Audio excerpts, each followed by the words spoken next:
朋友，落樓即通關，出咗關口就可以返到屋企啦，唔使同人哋逼車，你可以偷偷地多瞓1個鐘頭喎。現樓現證，帶埋精裝修，隨時切換兩地生活。我哋現在去睇樓。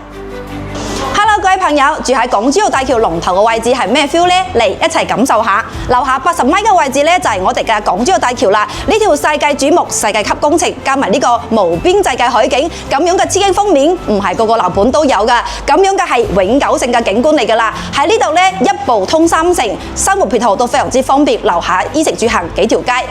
你中意食乜嘢？呢度樣樣都有，等你過嚟美食探訪啊！而且咖啡各種生活用品樣樣都齊全。穿過呢條街道就係我哋過關嘅通道啦。現在係現樓現證，全屋帶埋精裝修，係島上唯有嘅新物業，而且仲要係中國人壽咁樣嘅1000億開發商嚟接手啊，為你保駕護航。如果你有興趣，歡迎視頻下方留言俾 Amanda 攞詳細資料俾你。記得點讚關注哦。